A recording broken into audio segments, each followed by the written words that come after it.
Okay, welcome everybody to this session, Capital Stock 2. There are now 2 papers to be presented in this session. All presenters will have around 20 minutes to present their work with 10 minutes for Q&A after each talk. So if you have a question, please use the Q&A facility at the bottom of your screen and submit your question. If you're invited to ask a question, we will enable you to unmute your microphone. Please introduce yourself by stating your name and affiliation, and please note that this session will be recorded. Our first presenter will be Cecilia Jona-Lasinio from LUISS University. Cecilia, over to you.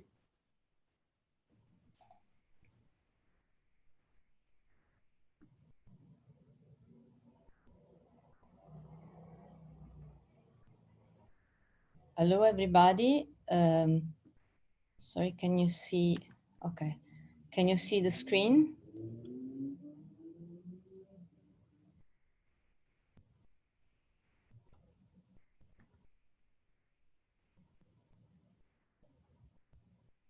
Sorry, I'm having issues here.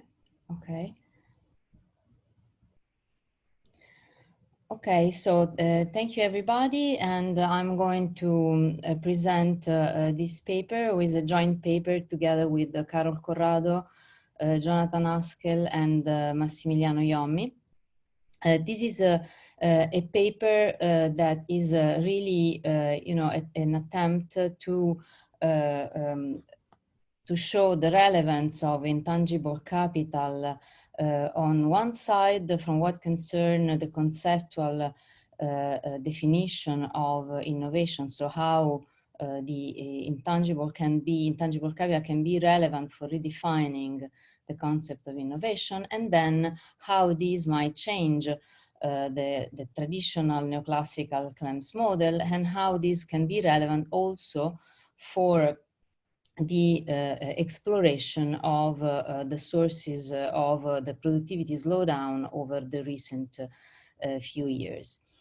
Well, in terms of the relevance of intangible capital, there has been a growing attention to its role as a source of economic growth over the recent year, and this started. Hi, Cecilia, sorry, we can't see your screen. Can you please share your slides?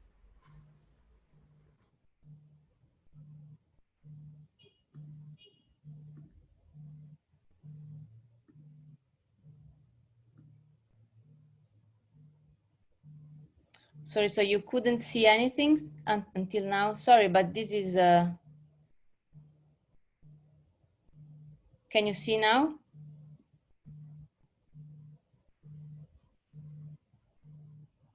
Yes, we can see your slides, but it's not full screen. I'm sorry, but this is something really...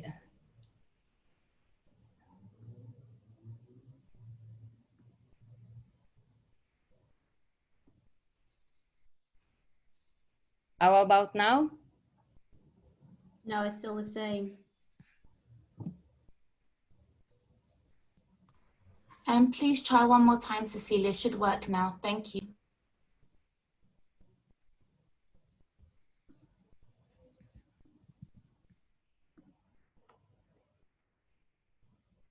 Can you see it now?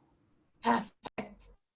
Sorry, but did you hear what I have said before, or I have to start from scratch?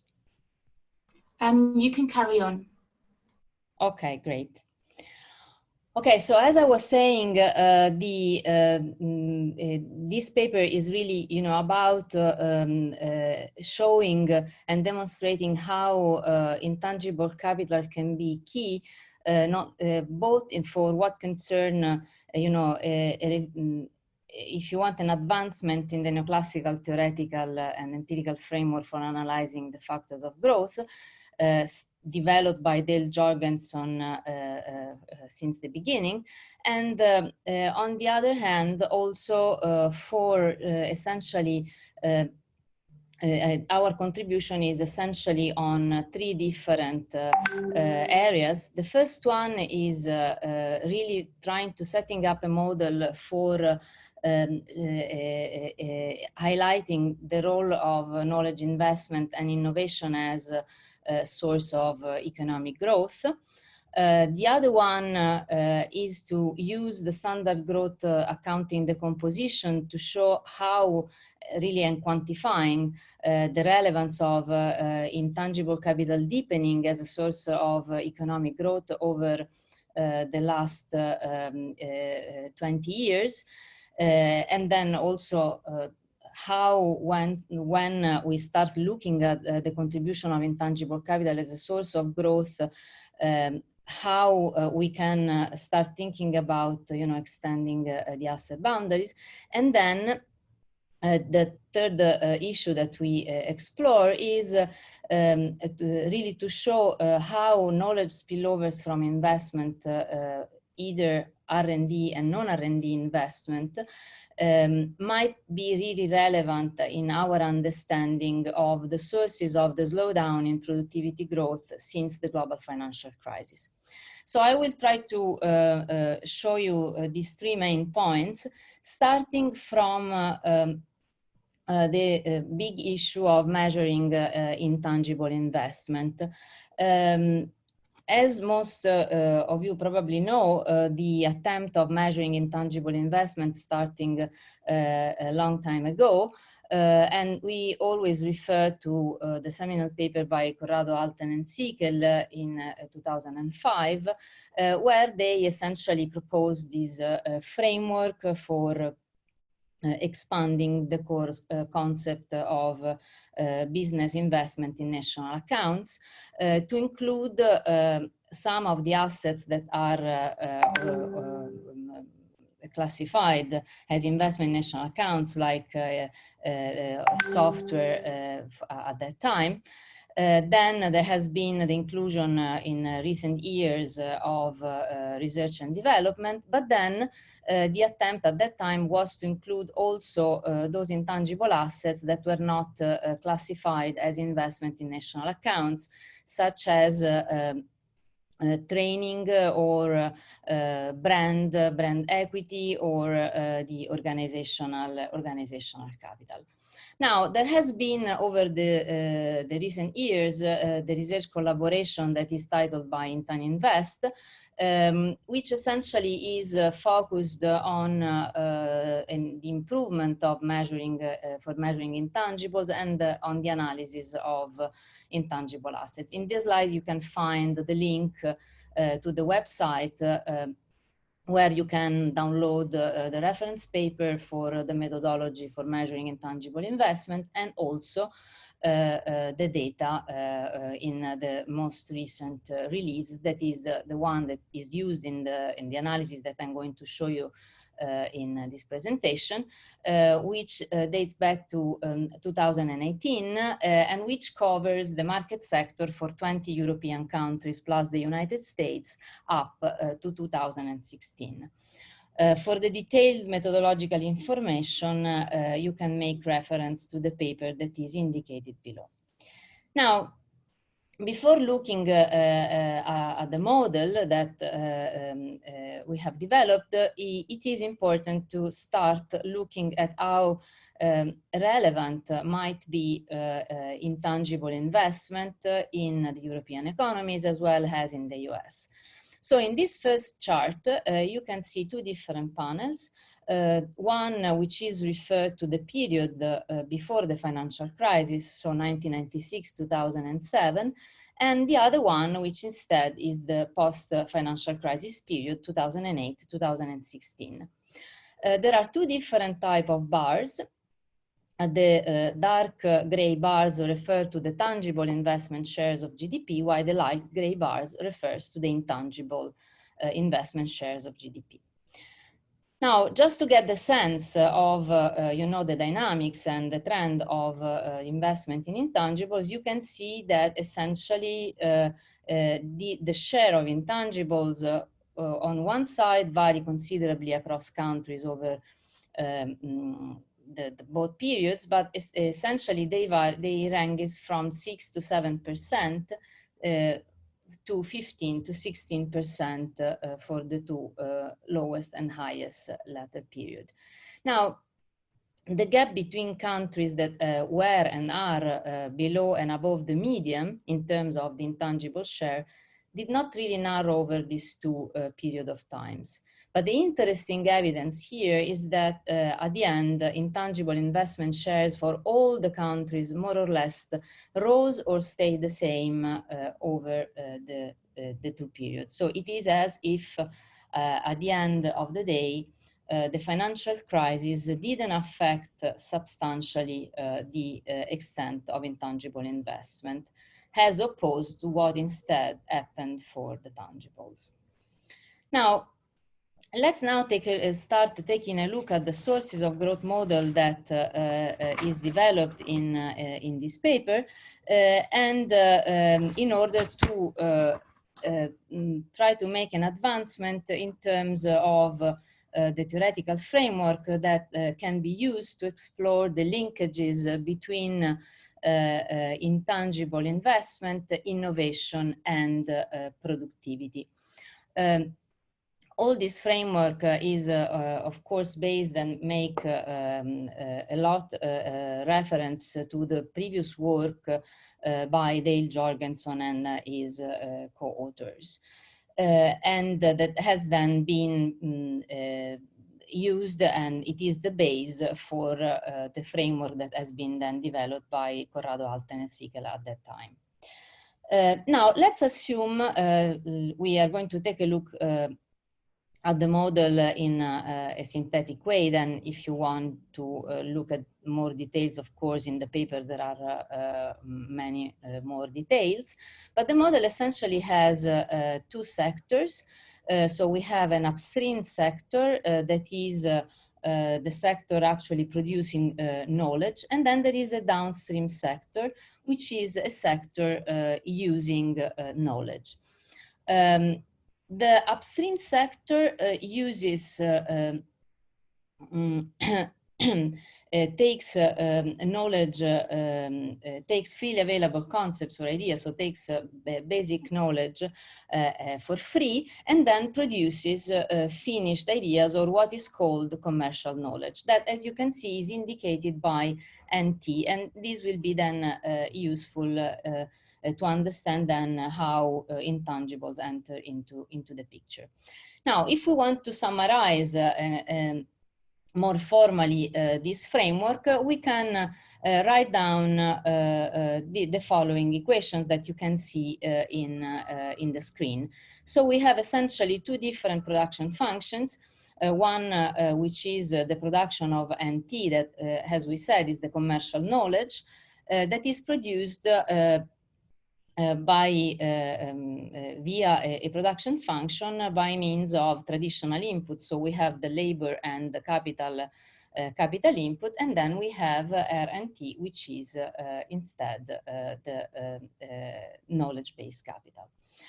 In the downstream sector, we have that, as you can see, the commercial knowledge is instead an input for the production function. And the main characteristic of the downstream sector is that the downstream sector is then a price taker for what concern knowledge. And as you can see here, you have that there are essentially two possible sources of knowledge spillovers in this model, because we have on one side the commercial knowledge that can directly reflect, the free public knowledge that is available as input, and then we have in the downstream sector AY, which reflects the diffusion of partially appropriable commercial knowledge. That is indicated as AY. Now, if then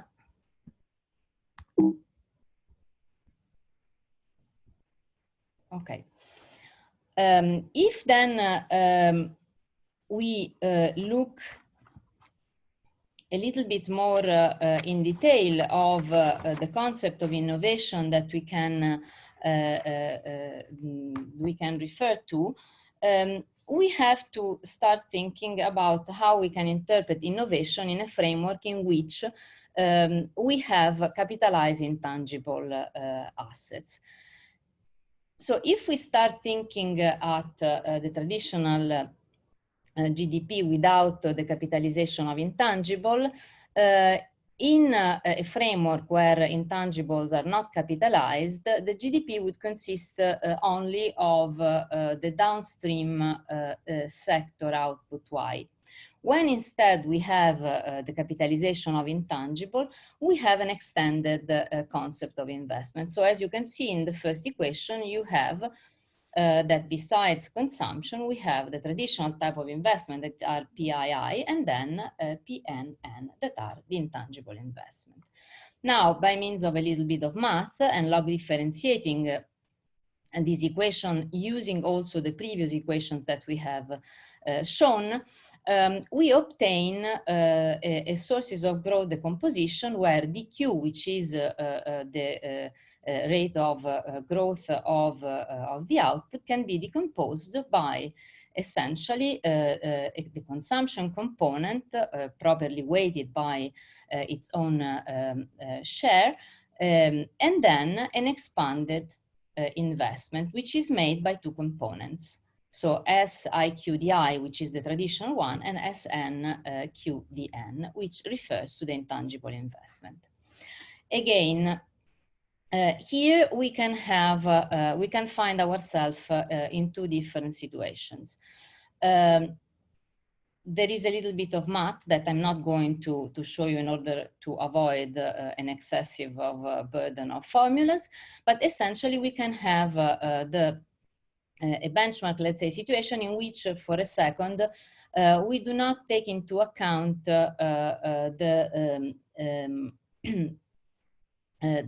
innovator markup, which is mu. So we assume that mu is equal to 1.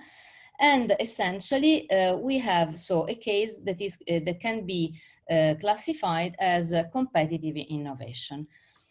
Now, the characteristic of the situation in which we have mu equal to 1, and so we have a competitive situation also for what concern innovation, is that if we look just at DA, which represents essentially the TFP, so the residual that is left once we look at the sources of growth, we can see that this is made by two different components. These two components that are on one side, we have the combination, we have the residual impact of exogenous factors, so in the traditional type of model, plus knowledge spillovers. That is this SNDAN. Now, the interesting advancement in this respect is that when we have capitalized intangibles, essentially, we have that on one side, the growth in paid for knowledge becomes a sources of growth. And in terms of innovation, so if we ask ourselves what is different than for innovation in this framework, we have that essentially innovation can be defined by two different components. Because on one side, we have the contribution of the commercially valuable knowledge to growth, so essentially the services from intangible capital services. And on the other side, we have the TFP, which captures the impact of knowledge that comes for free. Now, so this implies that if we add paid for knowledge to TFP as a description of innovation, we essentially are expanding and continuing the framework that has been introduced by Dale Jorgensen at the time, where essentially the innovation were defined as the solo residual to which we can essentially, now that we can explore more deeply, to better understand the theory as well as in terms of the measurement. But so in other words, what are the consequences of adding intangibles into this framework? And the idea is that we have now knowledge spending that is capitalized as investment and so contributes to economic growth. And then we have that this implies also that we can redefine a little bit also the concept of diffusion of innovation. Essentially because now innovation is now referred to the frontier developments of that requires investment in intangibles. And on the other hand, diffusion is instead referred to the spread of those ideas that are actually captured by the TFP. Now, very quickly, if we then move to another situation in which we have a positive innovator markup, so where we have costly innovation, as you can see, you have that the TFP is essentially the knowledge spillovers to the extent that they are captured by the term SNQDAN are reduced by the fact that the market there is a market power from innovators. So this, in other words, will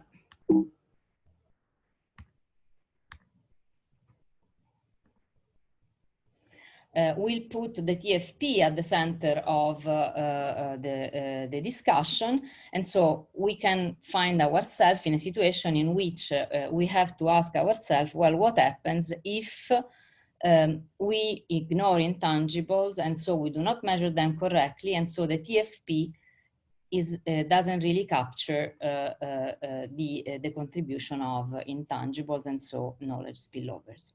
So we can make a decomposition of TFP once we have, as you can see here in this formula. And what is interesting for us, and in the empirical analysis that I'm going to show you in a minute, is that we can find ourselves in two different possible situations. On one side, we can have that we are understating the actual TFP, so the A in the formula. And this would occur to the extent that the growth in intangible investment would exceed the growth in value-added output. But on the other hand, we can find ourselves in a situation in which instead we are overstating the actual TFP because it might be that only some portion of the returns to intangibles are captured by conventional input measures. So in other words,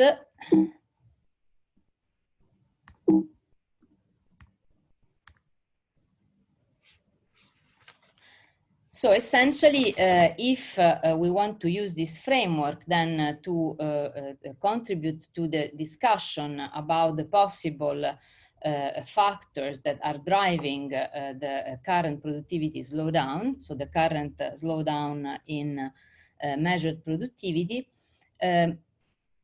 what we might ask is essentially how this framework that we have just seen might be of help, and what might have caused the productivity slowdown.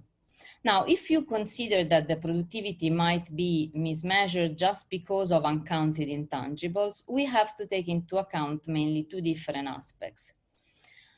On one side, we can have unmeasured intangibles that are in reality fast growing, and that would lead to a situation in which the actual TFP growth would be understated as per the previous formula.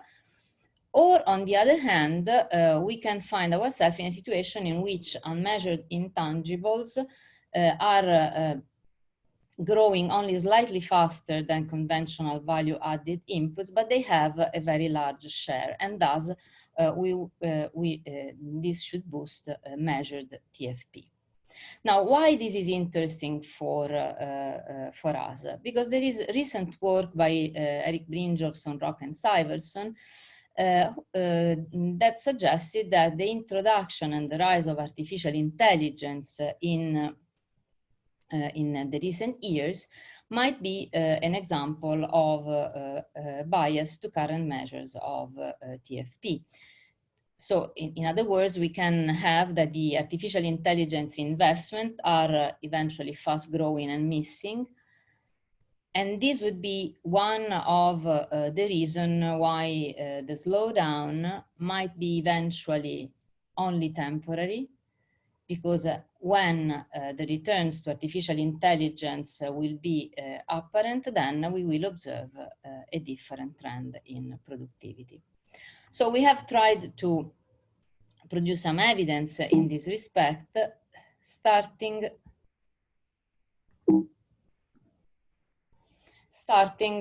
first of all, looking at the dynamics of intangible and tangible investment shares. Before, we have just looked at the average shares or before and after the financial crisis. Now, in this chart, instead, we just try to look at the aggregate dynamics of tangible and intangibles if we take Europe and the United States as a sole reference country, and then we distinguish between them just to highlight the differences between the two geographical areas.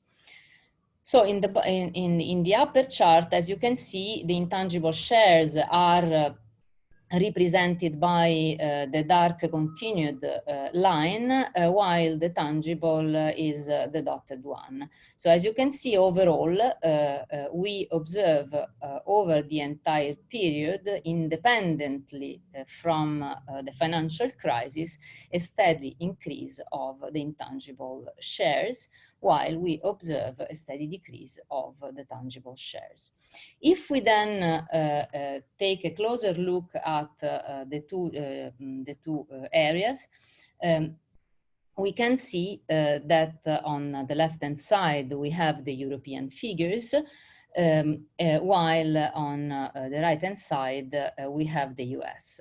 Now, Europe in this case is represented by 10 countries that I can then give you the details. And as you can see, we have that the rate of growth of intangibles compared to the US is rather slower. And also the distance, so the gap between the tangible and intangible is definitely lower compared to the United States.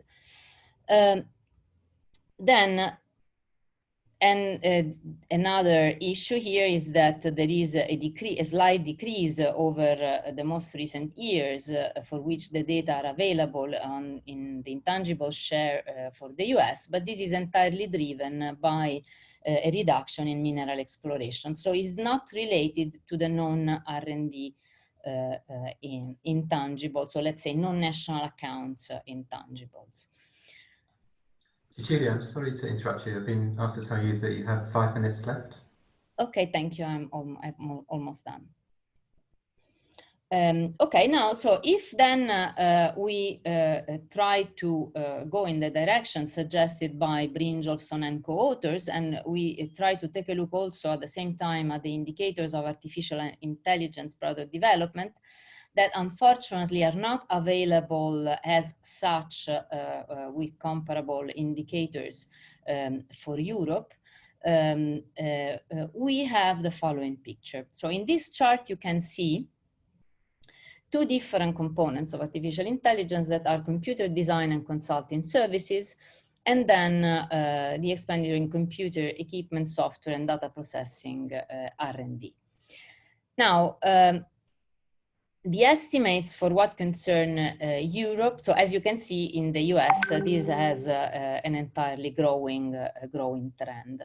If we try to look at the figures that are available for Europe, we gathering the data from KLEMS, for example, we can see that the computer-related R&D, which is based on industry estimates from EU KLEMS, suggests that these investments in Europe are relatively stable, especially compared to the US, where instead they are surging. So there is a substantial differences in the patterns between the EU and the US.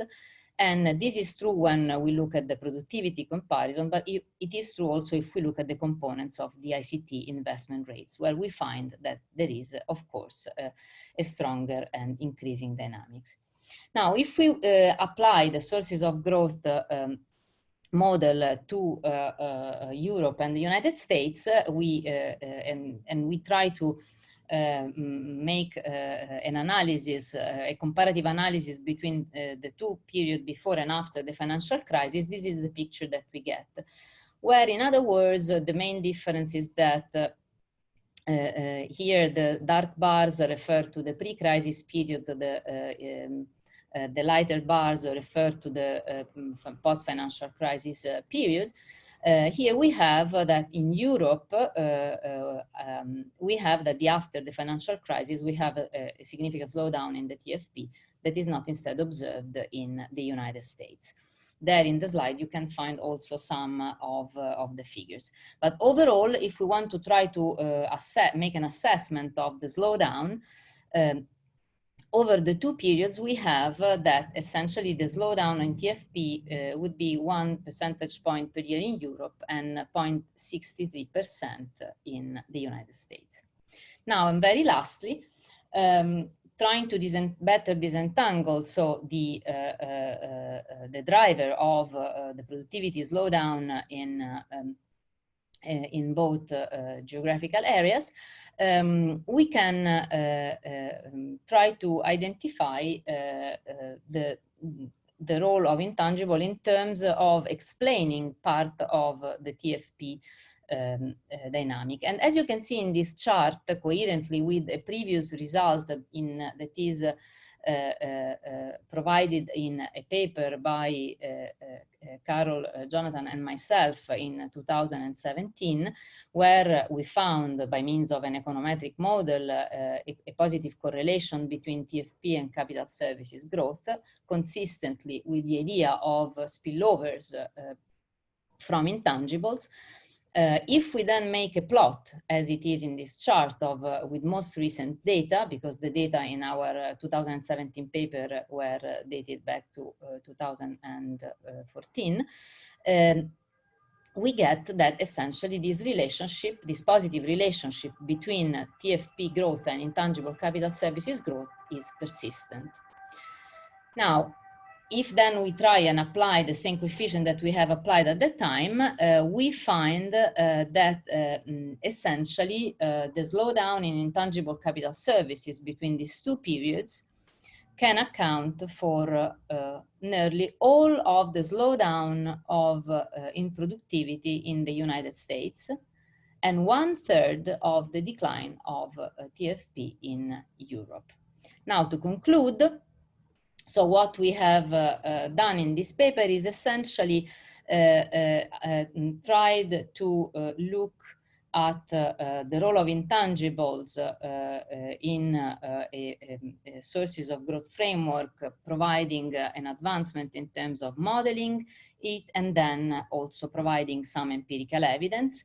And what we have found is, as you have seen, that essentially the decline in capital deepening, both tangible and intangibles, but mainly tangibles for some of the countries that we have analyzed, is directly accounting for the largest part of the productivity slowdown after the financial crisis. And we have observed that intangible capital growth had a rather different dynamics and contributed rather differently to economic growth, especially in the United States, where recovered rather faster compared to what happened in Europe and especially than the tangible capital. Then, and again, very lastly, all this suggests, as we have seen, that the positive relationship between TFP and intangibles suggests that knowledge spillovers that arise from investment both in R&D and non-R&D intangible assets are still there and might be rather important in the explanation of the productivity slowdown. And when we apply this framework to the most recent data, the decline in intangible capital growth accounts for most of the decline in estimated TFP growth in the United States, but instead explain a smaller share of the TFP growth decline in Europe. Thank you so much, and I can stop here. Thank you, Cecilia. There are currently no questions in the chat, but I don't know whether anyone wants to indicate whether they have a question.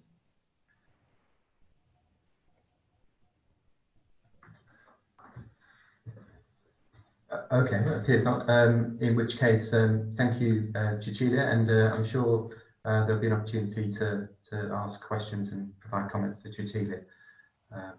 If you could just stop sharing your screen then, Cecilia. Okay. Thank you. Thank you.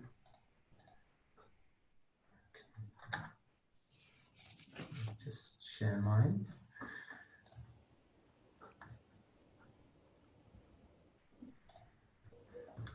There we go. I guess the title of this paper is ICT and Capital Saving Technical Change, and it's a paper that's jointly written with Tim De Stefano and Jonathan Timmis. And it's a paper we've been working on for a little while now, and been trying to think about changes in light of a presentation earlier in the summer. And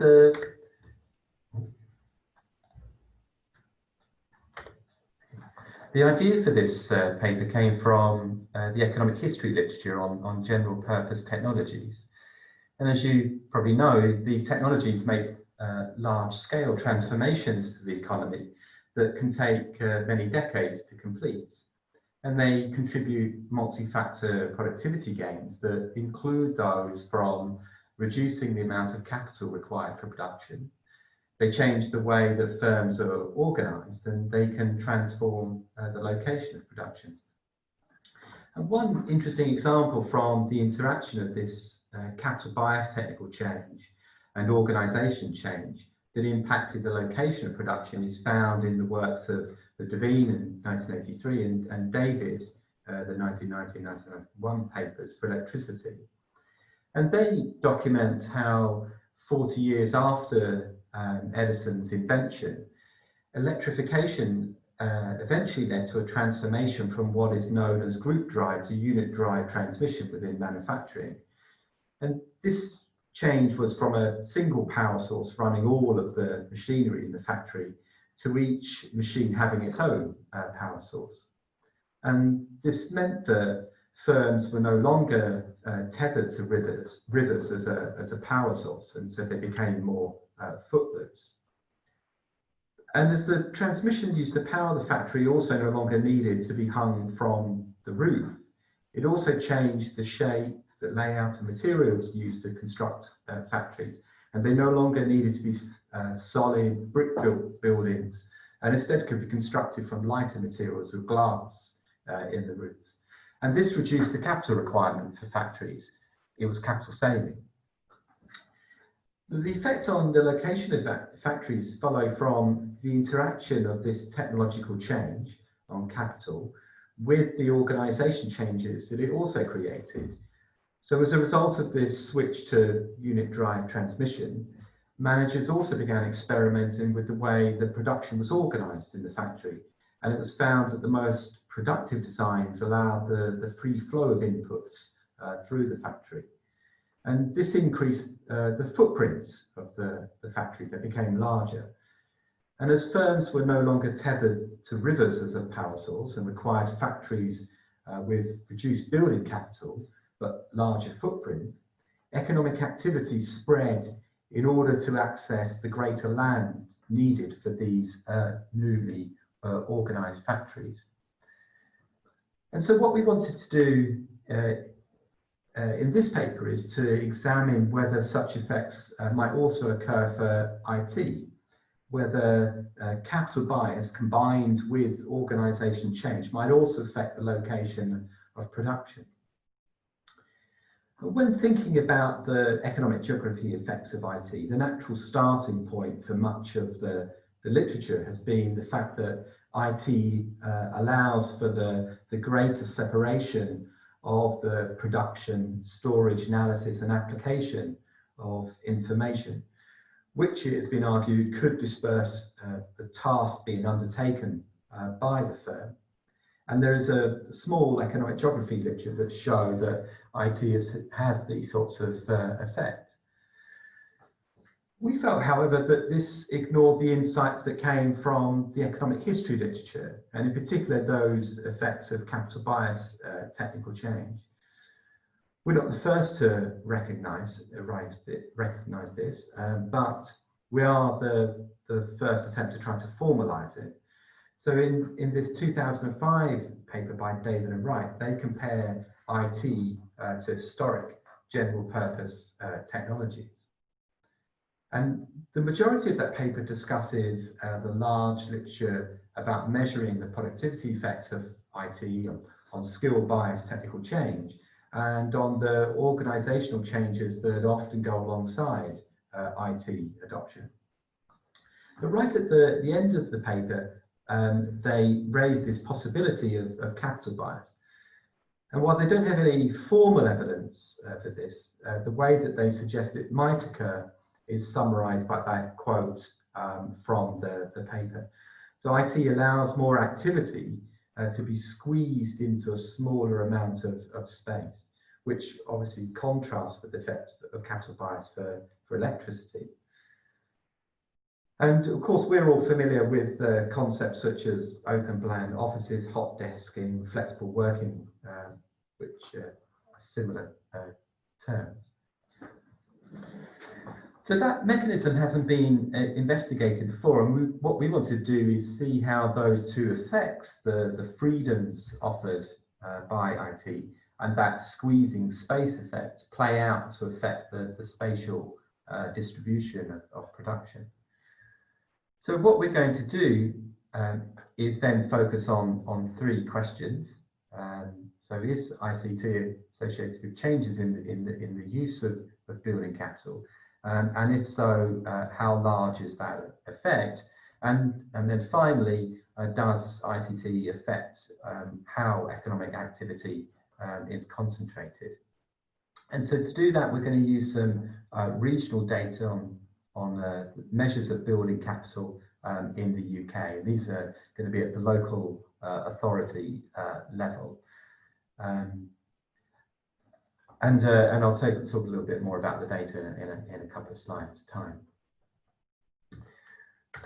So what we're going to do is estimate a factor demand equation that's going to correlate those changes in building capital over this period with changes in internet speeds, where we're going to use the cross-time and cross-section variation in those internet connection speeds that exist across these different local authorities for identification.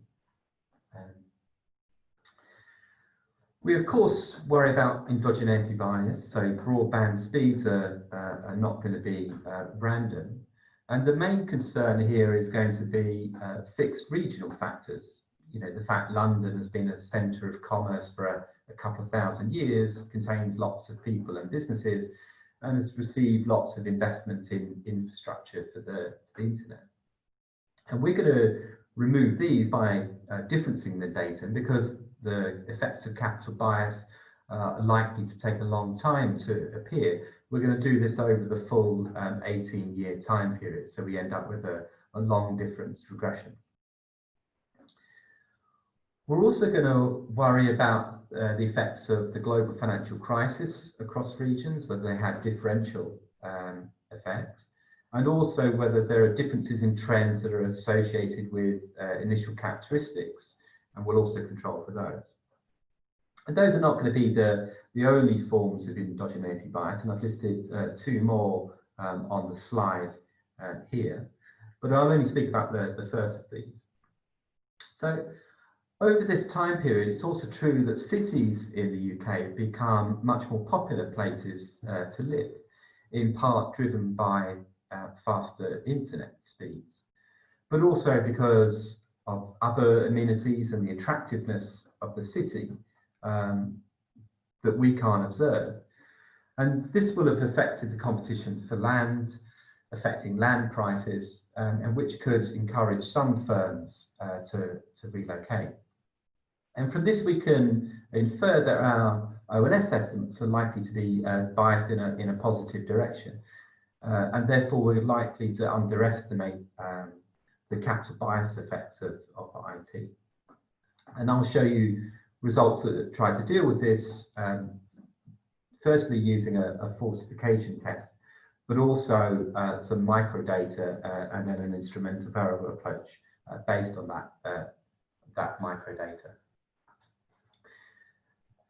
The data allow us to also separate out different types of business capital, commercial properties, into office, retail, and in their industrial uses.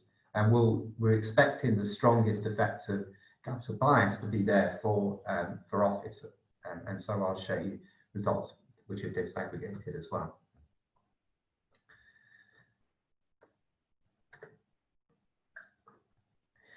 So just briefly on the empirical side and data, as I said, what we're going to do is estimate something that looks like a factor demand equation. So we're going to have changes in building capital on the left-hand side regressed against changes in internet speeds.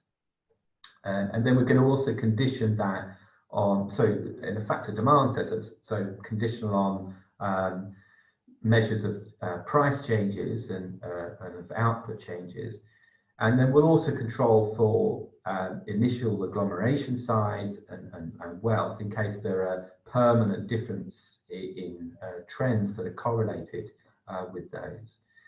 And we'll also control for changes in house prices following evidence that internet speeds get capitalized in house prices in the UK. We're going to bring together three main data sets.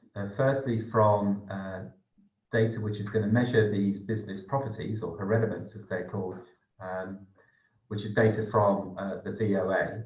And that's going to provide us information on the total area or floor space. And so from that, we can also calculate average floor space per herediment. And we're going to have that annually from 2000 up to 2018, but we're only going to make use of that long difference between 2000 and 2018. This is measured at, as I mentioned, different types of properties.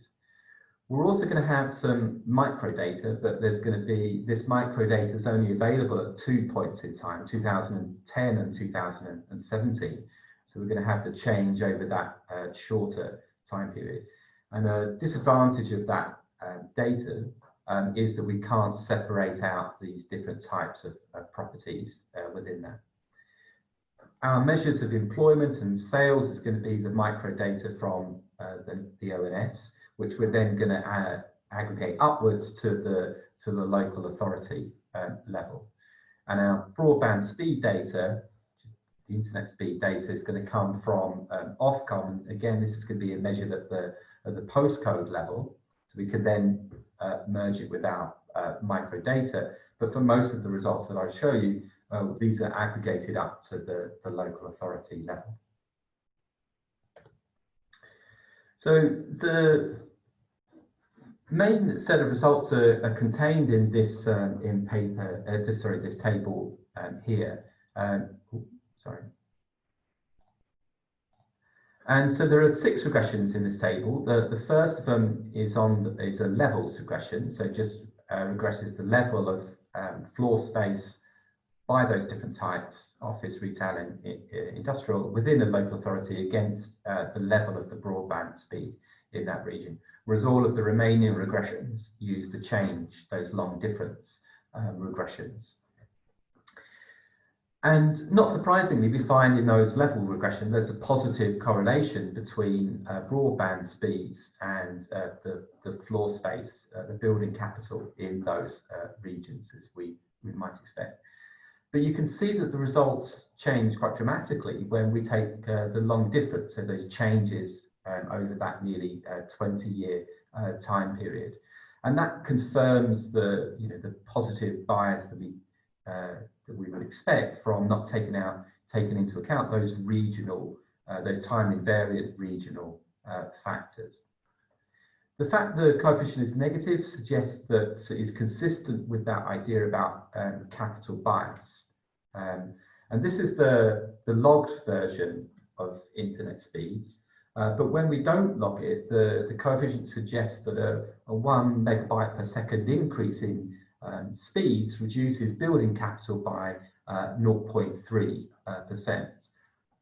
And that might not sound large, but given the increase in internet speeds over time, so the average internet speed in 2018 in the UK is 46 megabytes per second, then that actually suggests that the area of building capital would have needed to have been 14% larger without this improvement in internet speed.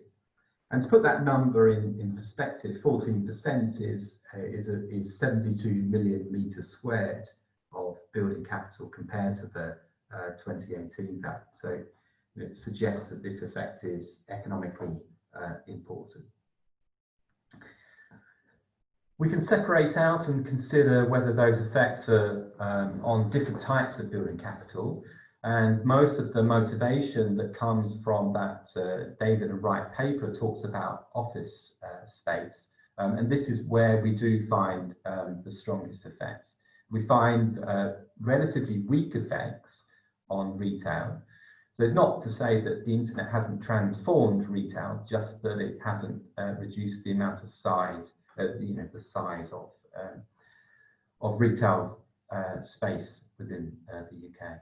And then there's also a negative effect on for industrial properties, mostly manufacturing properties as well, where we think this might be similar types of forces for office, but also potentially the outsourcing of so the increased fragmentation of firms as a result of IT. So an important issue is whether there are any unobservable region income or productivity shocks that drive our results. And in the final regression in the table, we tried to test for the presence of these types of shocks using residential properties as a falsification test. And the assumption we're making here is that the size of residential properties should also be affected by these types of shocks, but they shouldn't benefit from the effects that IT has on squeezing office-based tasks into a smaller amount of space. So if we found similar effects as those for building capital, then this would be a concern. And as you can see, we don't. In fact, we get a small positive effect of internet speeds in this regression. We also use some microdata, and let's say these are measured a sort of shorter time window, 2010 and 2017, but are available at a much more granulated level. The other advantage is that we can use an instrumental variable approach that we've used in the past, where we can predict internet speeds within a region based on the infrastructure through which most of the internet in the UK is still delivered, which is the telephone network. And so what we have is a mapping of the telephone network in the UK, and we know whether so for each postcode in the UK, we know the telephone exchange that postcode is attached to. And we also know the type of internet technology that that telephone exchange has, so whether it has fiber or ADSL or whatever. And we also know the distance between that postcode and the telephone exchange. And the internet is a distance-dependent technology, and so speeds tend to fall the longer is that cable distance. So this gives us two instruments. Whether you're attached to the type of internet speeds that you can access because of the telephone exchange, and also your distance as well. And we find that those instruments behave as expected. So their speeds are positively associated if you're connected to an exchange that's enabled for faster speeds, but they're slower the greater is the distance from the telephone exchange. And so you can see we've had a vastly increase in the number of observations here, but we still get this negative effect of broadband speeds in the OLS regression and in the IV regression, where we find the effect is larger. It's more negative for exactly the reasons that we expect. I'll try to just very simply, so one part of the paper where we're still doing quite a bit of work is then looking at kind of what are the net consequences of that on the location of production in the UK. And I'll perhaps just ignore the first column here and just talk about the last few columns here. So we've got, this is back to the regional level data, and we've got both the internet speed variable here and the amount of space per employee. And we find some quite interesting things here.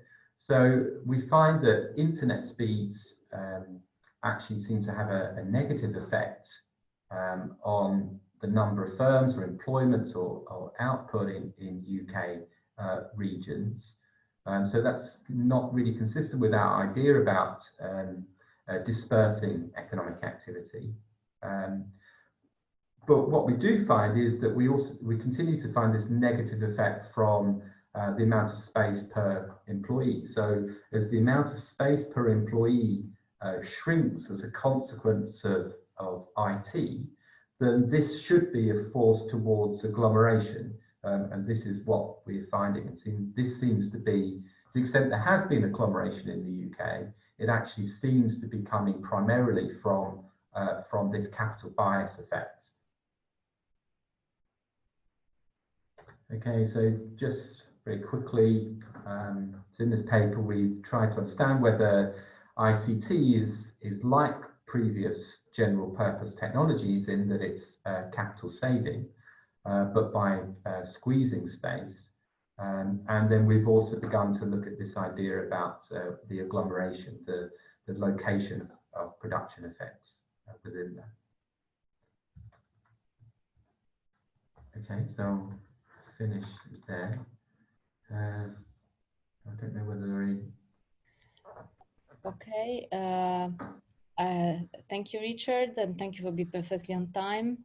I don't know if there are some questions. Let me see, let's wait.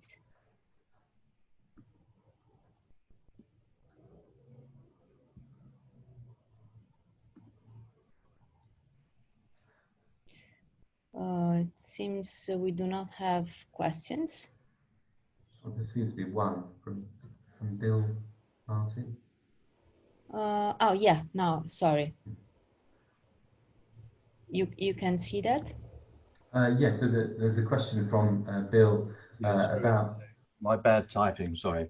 Okay.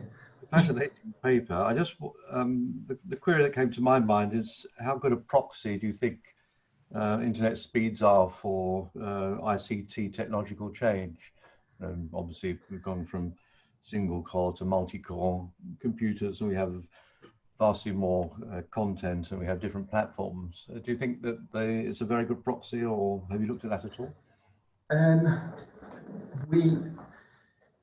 It's obviously it's a good question. I mean, most of the sort of capital bias effects that we were thinking about, you know, the sort of the idea of squeezing space, as it were, for the sort of hot desking and more flexible ways of working, we thought of as coming largely from sort of the importance of internet speed. So as we've seen during the pandemic and the forced technological adoption that occurred once we went into lockdown, we're all using Zoom and Microsoft Teams and etc. And those are all technologies which are cloud-based technologies which are largely built off and rely on the quality of the infrastructure, the internet speeds that you can gain access to.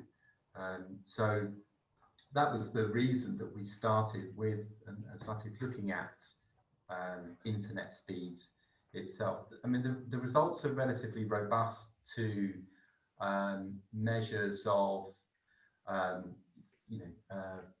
types of broadband penetration, in particular amongst households at the regional level.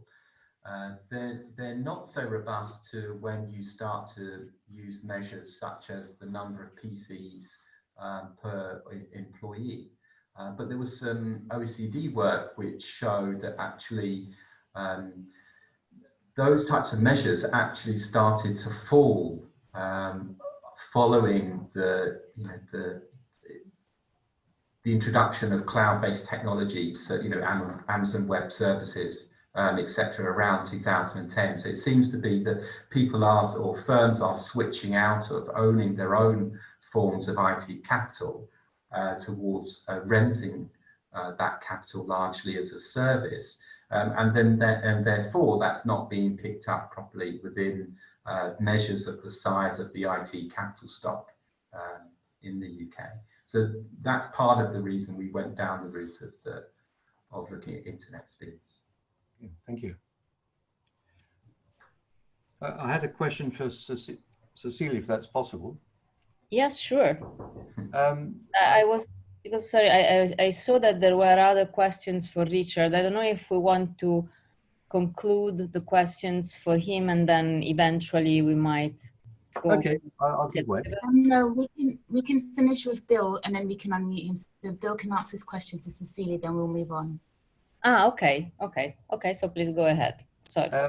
Yeah, just a question. I looked at the intangible capital literature quite a lot. The question that always sort of worries me is how you allow for scrapping rates. If you take R&D, for example, a very high proportion of R&D fails. But as far as I'm aware, the cost of R&D is still included in both the flow and, of course, in the stock. And it seems to me the literature may be subject to a very significant bias in overstating the stock of intangible capital. I'm sorry, Bill, but I didn't get half of your question. Sorry, because your voice went away. Sorry. It's just that how do you allow for the scrapping rate of intangible capital, say R&D, for example, where a high proportion might fail?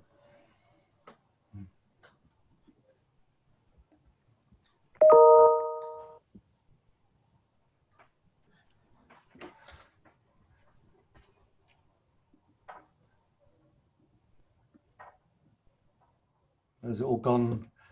There's some irony in the fact that we are talking about technology and we're not able to talk to each other.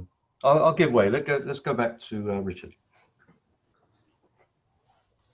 Okay, and then we can come back to Cecilia when she becomes reconnected. So Kesha, you have Hi, Richard. I mean, this is a very nice paper. You have mentioned about the one form of the capital, like a building and the space. When I was thinking of this production process as it improves, there are, what about other form of the capital? Maybe, I don't know whether this is the right question, but like vehicles, machines, human capital, or like a robot and other things. So do we expect that other form of the capital also, and this ICT could minimize other form of capital, or how do you think? So again, it's a very interesting question, and to the extent there is an existing literature on the capital bias effects of IT, there are a couple of papers that actually have some evidence on this, albeit they don't talk about the idea of capital bias themselves. And the first goes back all the way to a 2003 paper by Hubbard that looks how the introduction of IT within the US trucking industry actually reduced the number of trucks that were required because those trucks were then used much more efficiently in terms of the amount of loads that they were carrying and the amount of miles that they were on the road. So it is likely that there are complementary, there are other types of capital that are also affected. And then there's also a couple of more recent papers looking at the effects within the taxi industry. So the introduction of Uber in particular has shown that Uber taxis are used much more efficiently, so they have passengers in them much more frequently compared to non-Uber taxi firms. So again, you can see that that's saving the amount of capital in terms of trucks or taxis. And I'm sure there must be examples of other types of capitals which are also affected. I mean, sort of historically, there are a few, but not many examples of capital bias technical change within the economic history literature. Although I've never seen it, I can't. I mean, so you mentioned about human capitals. I mean, normally you think of as these technologies as being primarily labour saving rather than capital saving, but are obviously complementary with skilled labour. I'm sure there are some examples of some types of human capital which become redundant, or some types of human capital definitely do become redundant as a consequence of technological change. Thank you.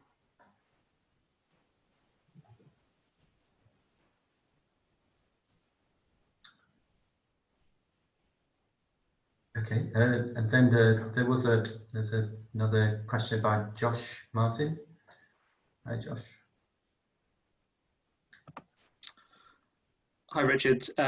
Yeah, thanks for your presentation. I thought the VAO data sounded really interesting, really fruitful, especially the microdata.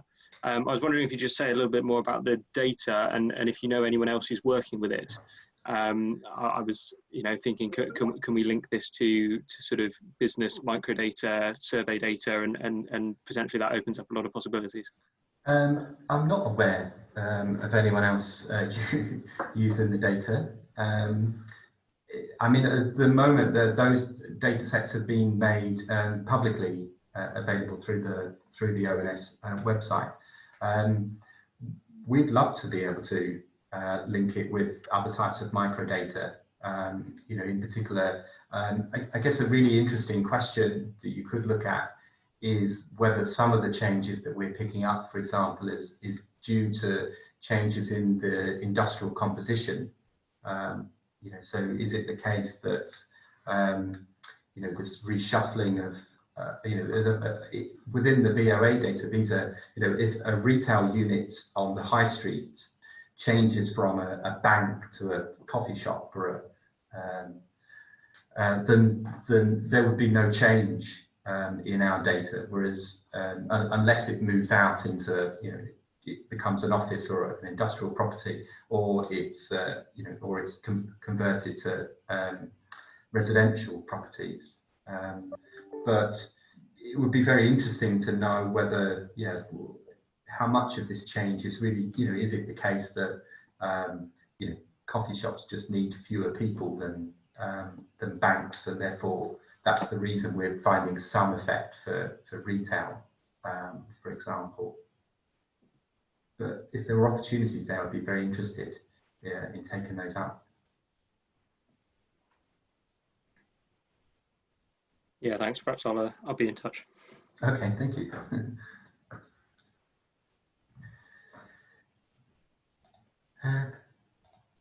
Okay, I don't know whether anyone else has any questions for myself or Cecilia, or Bill, whether Cecilia has managed to restore her connection to be able to answer Bill's question? Well, I'm quite happy to try and put my question again. I think there was internet went down at some point. This is to Cecilia, and it was, I don't think you got my question before, which was my concern that the capital stock of intangibles may be systematically overstated because of the inadequate allowance for high levels of scrapping or failure. But if you take R&D, for example, great many R&D projects don't produce any added value. I just wonder how you tackle that problem. Unfortunately, Bill, we seem to have lost Cecilia, but if you email the ESCoE info, and we can send your question to her and connect you both. Well, not to worry too much. Okay, thank you. Okay, in which case I'd like to thank Cecilia and also everyone who asked questions. And that's the end of the session. Thank you.